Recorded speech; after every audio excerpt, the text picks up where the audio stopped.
여러분, 한국의 이렇게 청년들한테 그 부자의 대명사 그러면 만수르라는 사람이 있습니다. 혹시 들어보셨어요?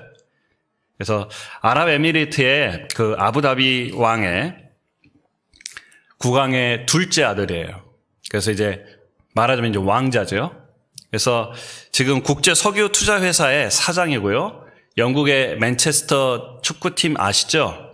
그 축구팀의 구단주예요. 그래서 맨체스터 시티의 그 축구팀이 적자 이렇게 계속 허덕이고 있을 때 약 7,300억 그것을 다 갚아주고 거기에 구단주가 됩니다. 그래서 이제 그 사람은 어떻게 보면 세계 0.1% 모든 부를 다 누리고 사는 사람이에요. 집이 아주 큰 저택이 있고요. 그 다음에 뭐 옷도 다 의상 디자이너들이 다 해준 거겠죠. 또 시계도 아주 엄청나게 좋은 것들, 한정판, 또 집에 특별히 개인 요리사들도 있을 거고, 요트도 있을 거고, 개인 비행기도 있고. 차도요, 슈퍼카가 한두 대가 아니에요. 그래서 이 사람을 보면 어떻게 하면 저렇게 살 수 있을까? 사진 보면 뭐 여자들하고 항상 같이 있고, 뭐 몸에는 뭐 금 덩어리 이렇게 다 온갖 다 치장해 놓고, 그래서 사람들이 이렇게 부자의 대명사 그러면 만수르 그럽니다. 그런데 그런 부를 누리고 있는 사람이 누리고 있었던 그와 같은 부자가 비행기를 타고 가다가 그 비행기가 추락해가지고 무인도에 착륙을 하게 됩니다. 만약에 그 무인도에 착륙해가지고 겨우 살아남았어요. 그런데 이제 모든 사람이 다 죽고 자기 몸뚱아리 하나만 거기에 남게 된 겁니다. 어떻게 될까요? 그가 가지고 있었던 한정판 시계 쓸모가 있을까요? 그가 입었던 정말로 세계 최고의 디자이너가 만들어준 그 옷, 그것에 의미가 있을까요? 그가 그렇게 몰고 다녔던 그 슈퍼카, 그가 그렇게 맛있게 먹었던 아주 럭셔리한 그런 음식들, 그 무인도에 의미가 있을까요? 그가 국제 석유 투자 회사의 사장이었고, 그리고 맨체스터의 또 구단주였지만 그 직위가, 그가 벌었던 돈들이 그곳에 무슨 의미가 있을까요? 거기에서는 그가 과거에 가지고 있었던 그 어떤 것도, 그가 누리고 있었던 어떤 직위도 그 안에서는 아무 소용이 없다는 것입니다. 그가 거기서 살아남기 위해서 그가 가지고 있었던 그 과거에 있던 것들은 다 뒤로 한 채 자신의 연약한 몸뚱아리 그거 하나 믿고 거기에서 살아남기 위해 열심히 일을 해야 된다는 거예요. 자신이 가지고 있었던 모든 것들이 다 헛된 것이란 것, 겉껍질이었다는 것을 거기에서는 비로소 알게 된다는 것입니다. 그런데 이 가상의 스토리가 오늘 성경 본문에 있는 누구의 이야기라고요? 모세의 이야기입니다. 모세는 그때 당시에 이집트 왕의 왕자로서의 삶을 살았습니다. 이집트는 어떤 나라였습니까? 그때 당시에 가장 강대한 나라였습니다. 가장 부자의 나라였습니다. 바로를 뭐라고 이야기합니까? 태양신의 아들이라고 그래요. 바로 그런 태양신의 아들인 그 사람의 왕인 거예요. 그러니까 모세는 물론 이집트인이 아니었지만 그들은 그 모세를 이집트의 왕자로서 그를 훈련시켰습니다. 가장 최고의 선생을 그에게 붙여줬고요. 가장 최고의 용사를 붙여줘서 그를 전사로 만들었습니다. 가장 최고의 전략가를 붙여줘서 그를 똑똑한 전략가로 만들었고요. 가장 최고의 사람들을 붙여줘서 그는 최고의 교육을 받으며 최고의 옷을 입으며 최고의 음식을 먹으며 최고의 모든 것들을 누리면서 살았던 이집트의 왕자였어요. 40년 동안 얼마나 행복한 삶을 살았겠습니까? 그의 손에는 물을 묻힐 이유가 없었습니다. 모든 사람이, 모든 하인들이 와서 옷을 입혀주고 그런 삶을 사는 그런 사람이었어요. 그런데 이스라엘 백성들을 책찍질하는 그 이집트 군사를 보는 것을 참지 못하고 그를 죽이게 되고요. 그리고 이스라엘 백성들이 싸우는 것을 보고 말리려다가 결국은 그의 숨겼던 그 죄가 드러나고 그는 하루아침에 왕자에서 범죄자로, 하루아침에 궁전에서 아무것도 없는 광야로 도망쳐야 되는 그런 도망자가 되고 만 것입니다. 여러분, 광야는 어떤 곳입니까? 시편 107편 4절 5절에 보게 되면 너희가 광야 사막의 길에서 방황하며 거할 성을 찾지 못하고 줄이고 목마름으로 그 영혼이 속에서 피곤하도다. 여러분, 광야에 가게 되면 잠잘 수 있는 공간이 없어요. 그리고 길을 찾을 수가 없습니다. 바람이 한번 다 불고 나면 이제껏 그들이 다녔던 모든 길들이 어떻게 돼요? 다 바뀌어버려요. 그러니까 아무리 뛰어난 사람이라 할지라도 그 길을 따라서 갈 수가 없는 거예요. 또한 거기에는 정갈이며 독사이며 또 많은 동물들이, 사나운 동물들이 많이 있습니다. 그래서 자칫 잘못하면 그냥 정갈에게 찔려서 죽는 거예요. 낮에는 너무 뜨겁지요. 아무리 돌아다녀 봐도 물이 없지요. 밤에는 너무너무 추워서 도저히 잠을 잘 수 없는 그런 곳. 정말로 사람이 살래야 살 수 없는 그런 곳. 바로 모세는 정말로 물도 풍부하고 음식도 풍성하고 모든 것들이 가장 좋은 것들로만 살았던 그 사람이 정말로 거칠고 춥고 배고프고 물이 없는 그곳에 도망자가 되고 만 것입니다. 여러분들이 그런 곳에서 산다면 여러분 어떻게 되실까요? 모세가 그런 곳에 갔을 때 어떤 생각이 들었을까요? 그는 위대한 전설가였습니다. 위대한 전사였습니다. 세상에 정말로 모세가 지나가게 되면 이집트의 아름다운 여인들이 모세만 바라보고 그에게 추파를 던집니다.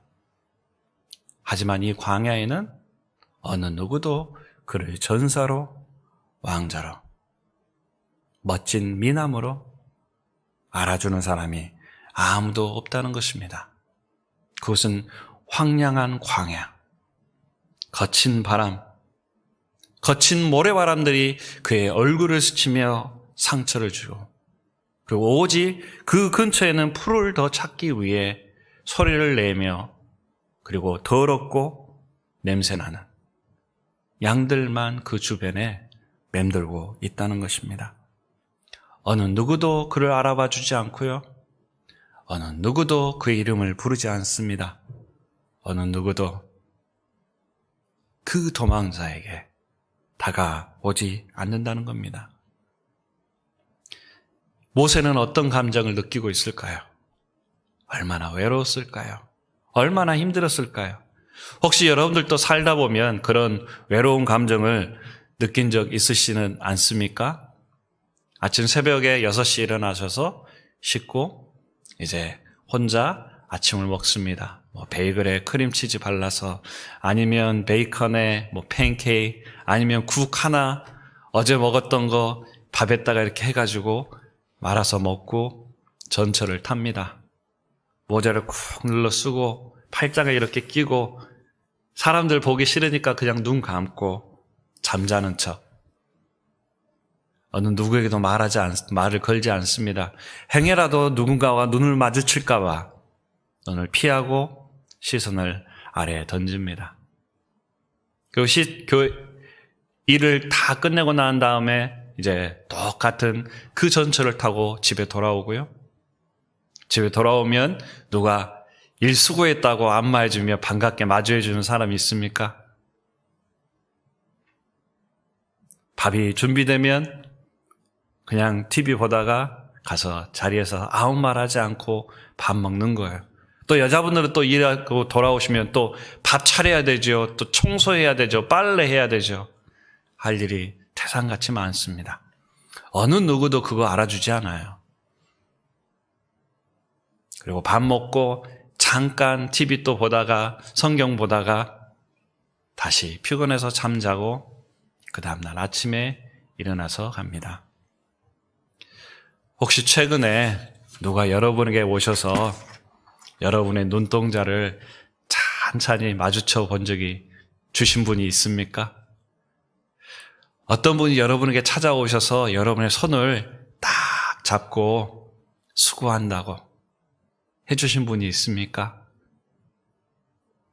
어느 분이 여러분에 다가와서 가슴을 펴고 여러분을 허그해 주시면서 고생이 많다고 있습니까? 아니면 어떤 분이 여러분에게 찾아오셔서 내가 당신을 너무너무 사랑한다고.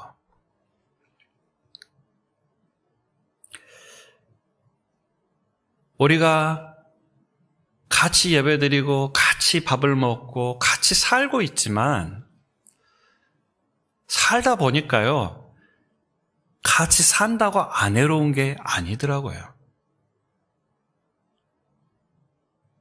너무너무 외로워요. 일터에 가도 외롭고요. 전철 속에서 타고 왔다 갔다 해도 외롭고요. 편안하게 쉬려고 집에 왔는데 심지어 가족조차도 집에 있지만 솔직히 말해서 외롭습니다. 지금 우리가 같이 와서 예배드리고 찬양하고 하나님 앞에 나왔지만 다는 아닙니다. 하지만 몇 분은 분명히 외로움을 느끼실 거예요. 어느 누구도 나를 알아주지 않아. 어느 누구도 내 마음을 이해해 주지 않아. 어느 누구도 나에게 다가오지 않아. 나는 혼자야. 나는 하나님밖에 없어. 혹시 그런 생각 해본 적은 없으십니까? 그런데요, 그게 여러분만이 아니라는 거예요. 바나그룹에서, 크리스찬 리서치 그룹이에요. 바나그룹에서 10명 중에 3명은 하루에 한 번 정도는 꼭 외로움을 느낀다는 겁니다.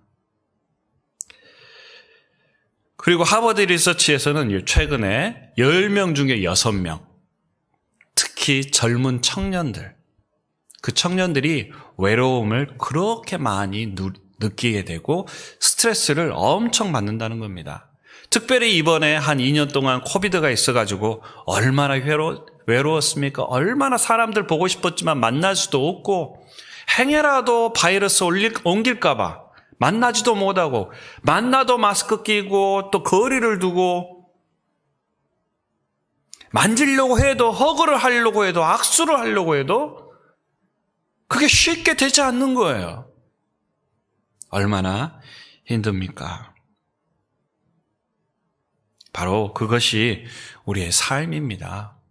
그런데 특별히 다른 민족들보다요, 우리 한국 사람은 정이 많잖아요. 그래서 다른 민족보다 훨씬 외로움을 많이 탄대요. 그걸 연구한 분이 있는데 연세대학교 서영석 교수가 그걸 또 연구했대요.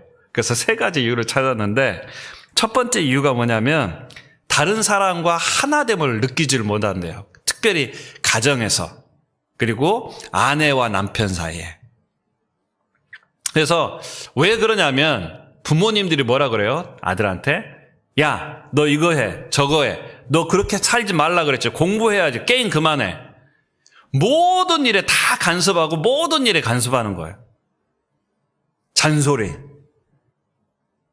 남편이 아내에게, 아내가 남편에게 여보, 내가 여기다 양말 벗지 말라 그랬지. 내가 평생 이야기했는데 그거 하나도 못 해줘? 그러면서 잔소리 계속하니까 모든 행동 하나하나마다 잔소리하니까 어때요? 짜증이 머리 끝까지 나죠. 그럼 남편은 또 버럭 내죠. 그러다 보니까 어때요? 너무 간섭하고 너무 가깝고 막 그러니까 제발 좀 난 그만 좀 놔둬. 그래서 같이 살고 있지만 서로 커넥션이 없고 마음이 하나가 됨을 느끼지를 못한다는 거예요. 그러니까 어때요? 더 외로운 거예요. 서양 사람들은 그냥 내버려 두는 거예요. 너무 무시하니까 그럴 때 외로운 마음이 들거든요. 그런데 한국 사람은 너무 간섭하고 너무 참견하고 너무 잔소리하면 오히려 더 외로움을 많이 탄다는 겁니다. 왜? 하나됨을 못 느끼니까. 두 번째는 뭐냐면 집단에, 한국 사람은 어디인가 소속되는 게 중요하잖아요. 근데 그 집단의 소속감을 못 느낄 때 외롭다는 겁니다. 그래서 특히 자존감이 낮아지고 그러면 훨씬 쉽게 상처받죠. 근데 언제 여러분 좀 소외된다는 그런 생각이 드세요? 교회 왔는데 누가 인사 안 해요. 안녕하세요 그랬는데 그분이 모른 척하고 그냥 가요. 그러면 외로움을 느껴요. 나는 웃는데 그분이 무표정하면 어때요? 외로움을 느낍니다. 나를 반겨주지 않으면 외로워요. 나를 아는 채 해주지 않으면 외로운 거예요. 내 말을 안 들어주면, 저 사람은 초대해 줬는데 나를 초대해 주지 않으면 외롭다는 거예요. 여러분 그런 생각 많이 안 드세요? 그죠? 그래서 내가 여기에 꼭 있어야 되는 사람인가? 없어도 되는 것 같아. 나는 소중한 사람이 아니야. 하고 외로운 마음을 품게 된다는 겁니다. 그리고 세 번째는 타인과 비교했을 때 내가 못하거나 어떤 나쁜 일이 벌어졌을 때. 우리 한국 사람은 비교하는 거 너무 좋아하잖아요. 그죠? 그래서 아들이 10만 불 벌 수 있는 이렇게 회사에 들어갔어요. 너무 행복하죠? 그런데 옆집 그 집사님의 아들이 15만 불짜리 회사에 들어갔어요. 그럼 기분이 나빠요. 비교해가지고 내가 안 되니까. 근데 내가 병에 걸리고 내가 약해지고 내 사업이 망하고 내가 조금 부끄러운 일이 생기면 모임에 못 나가요. 사람들 앞에 나가지를 못해요. 왜? 내가 그냥 바운더리를 만들어가지고 거리를 두고 내 스스로를 외롭게 만든다는 겁니다. 내 체면 때문에. 제가 보니까 맞는 것 같아요. 이것저것 이렇게 쭉 따지다 보니까 내 삶이 너무너무 외로운 거예요. 이런 외로운 삶은 우리 삶에 너무나도 지대한 영향을 미친다는 겁니다. 삶의 의욕을 상실하고요. 밥맛도 잃습니다. 사람들이 두려워요. 만나기 싫습니다. 어둠 속에 가고 싶어요. 자신을 고립시키고 자신이 위축이 된다는 겁니다. 2015년도에 시카고에서 연구한 건데요. 그래서 이 외로움은 우리에게 스트레스를 많이 주고요. 그 다음 기능장애를 일으키고 그 다음 면역력을 떨친대요. 그래서 심지어는 암에까지 걸려서 죽게 된다는 겁니다. 그리고 특별히 연세가 드셨잖아요. 근데 연세도 드셨는데 거기에 외롭기까지 하면 사망률이 15% 올라간대요. 그러니까 여러분들 외로우시면 안 돼요. 얼마나 위험합니까? 그런데 실제로 그 덴마크의 실존주의자 키에로 케쿠로가 어떤 이야기를 했냐면 외로움, 고독은 죽음에 이르게 하는 병이다라고 그랬어요.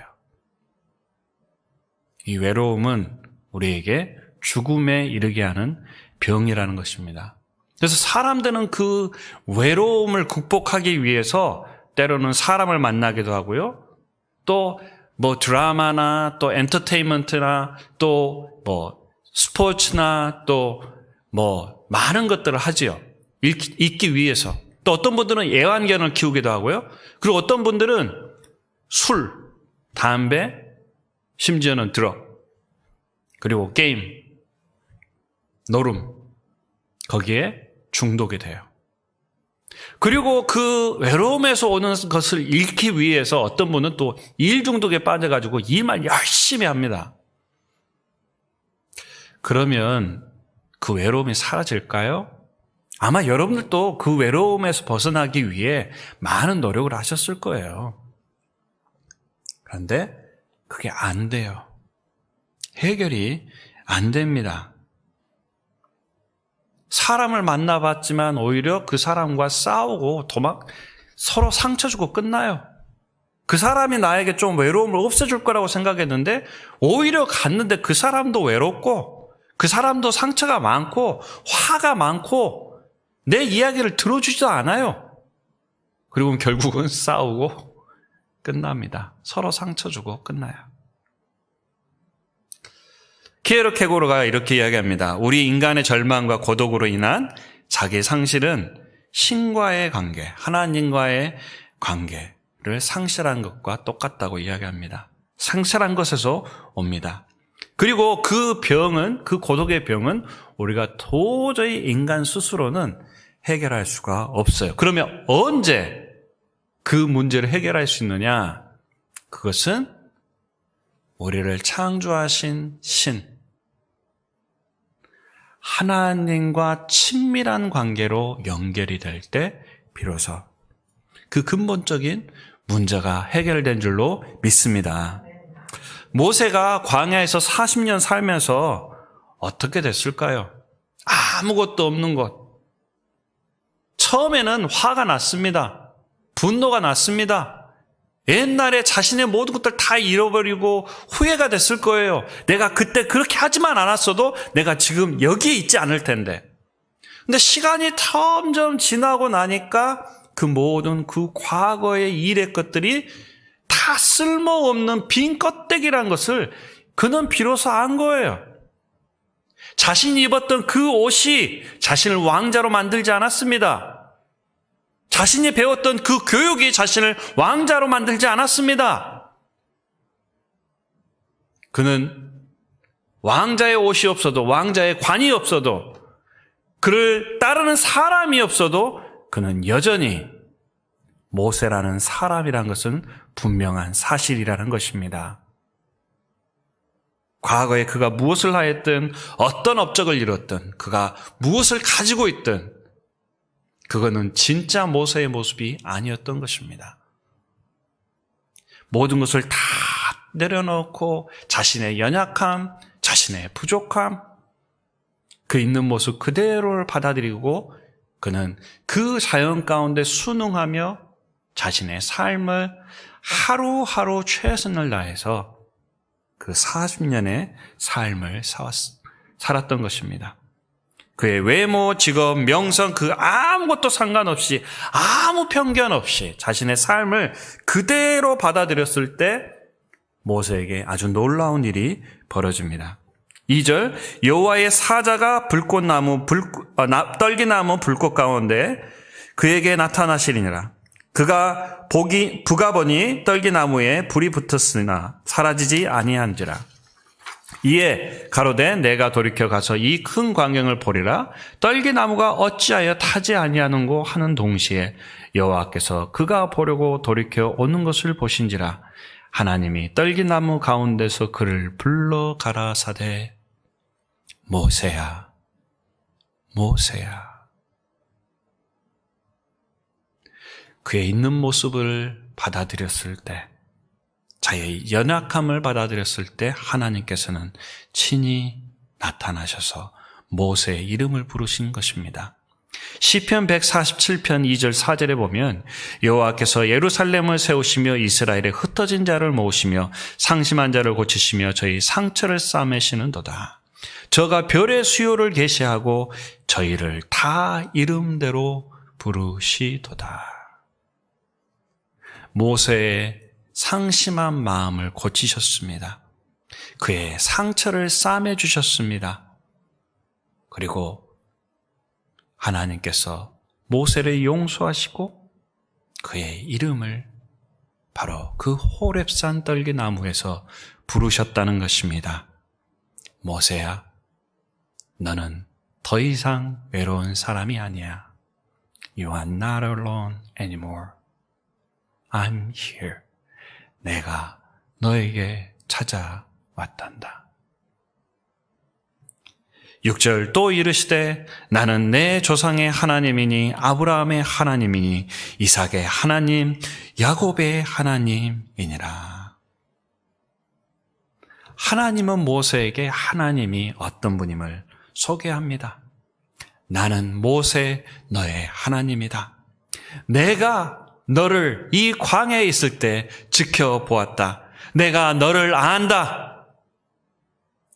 아브라함을 인도했던 내가 너를 인도하기를 원한다. 이삭을 사랑했던 내가 너를 사랑하기를 원한다. 야곱을 용서했던 것처럼 내가 너를 용서하고 그를 축복했던 것처럼 내가 축복하기를 원한다. 모세야, 내가 여기 왔노라. 내가 너와 함께하니라. 너는 결코 외로운 사람이 아니고 내가 나의 사랑을 너에게 부어주기를 원하노라. 14절 하나님이 모세에게 이르시되 나는 스스로 있는 자니라. 여러분, 누군가가 서로 만날 때 우리가 제일 먼저 하는 일이 뭡니까? 서로에게 나의 이름을 말해주는 거예요. 그런데 오늘 처음 하나님께서 우리 인간이었던 모세에게 나타나셔서 바로 하나님이 어떤 분이라는 것을, 하나님의 이름을 모세에게 말씀하신 줄로 믿습니다. 이거는 아주 역사적인 순간이에요. 하나님께서 하나님의 이야기를 쓴 성경책을 처음으로 쓴 사람이 누구예요? 이 모세인 거예요. 그 모세를 처음 만나는 그 역사적인 순간이 바로 이 순간인 줄로 믿습니다. 얼마나 놀라운지 몰라요. 바로 이 역사적인 순간이 우리 모든 인류의 역사를 바꾼 줄로 믿습니다. 혼자 가만히 외롭게 살고 있는 그 사람에게 하나님께서 친히 찾아오셔서 바로 너의 친구가 나다. 내가 너를 창조한 사람이다. 내가 너의 아버지요. 내가 너의 하나님이다.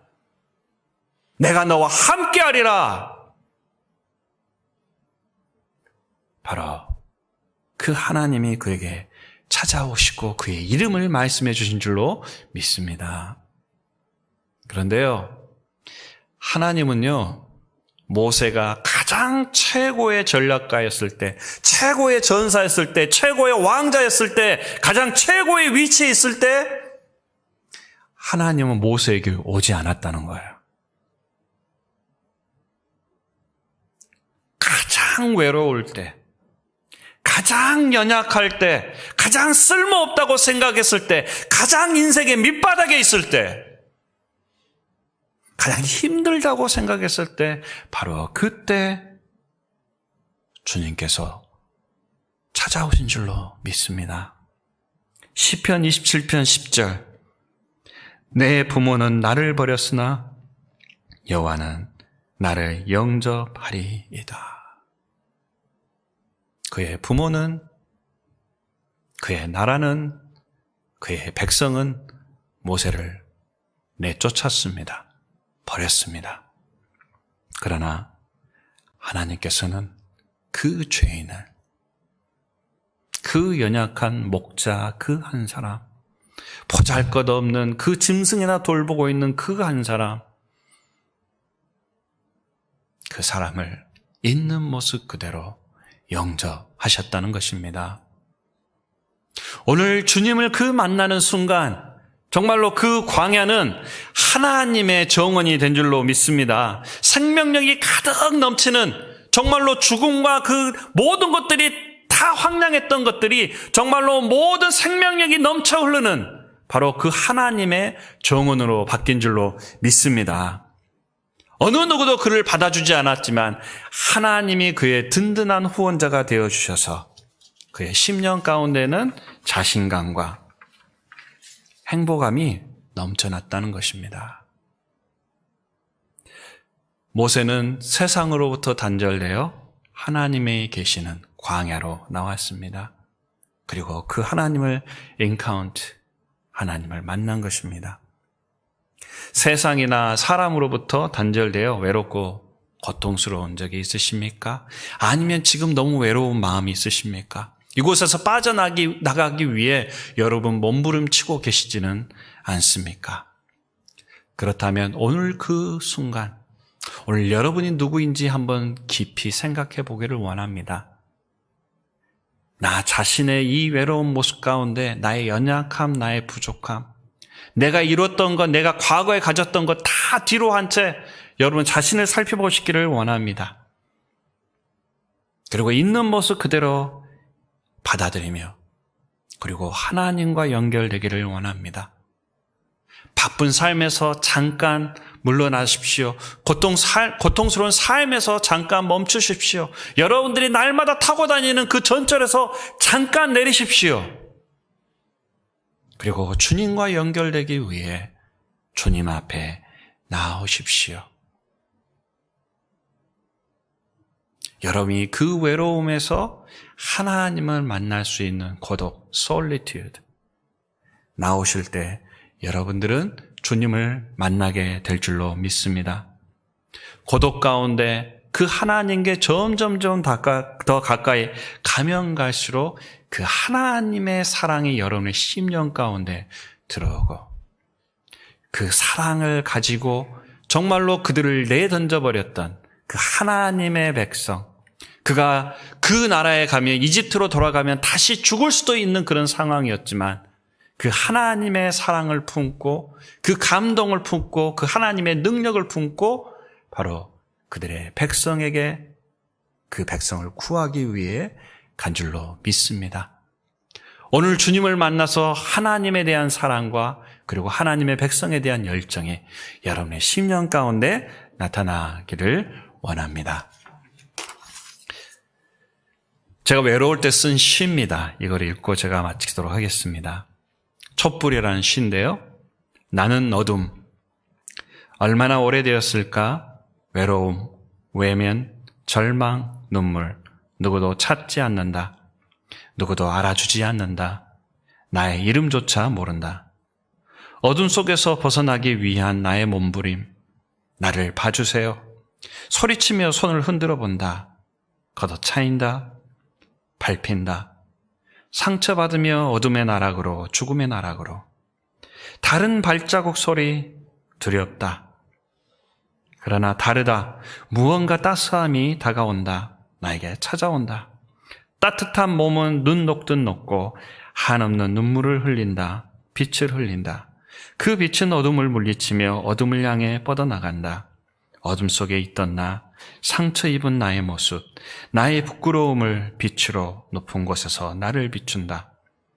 그 빛을 다른 어둠에 비춘다. 오늘 여러분의 그 외로움 가운데 하나님을 깊이 만나시기를 원합니다. 기도하겠습니다. 하나님, 저희들은 이 세상의 많은 사람들 가운데 살고 있지만 외로울 때가 많이 있습니다. 하지만 오늘 그 외로움 가운데 저희들의 모습을 살펴보기를 원하고 저희의 있는 모습 그대로 주님 앞에 나아가기를 원합니다.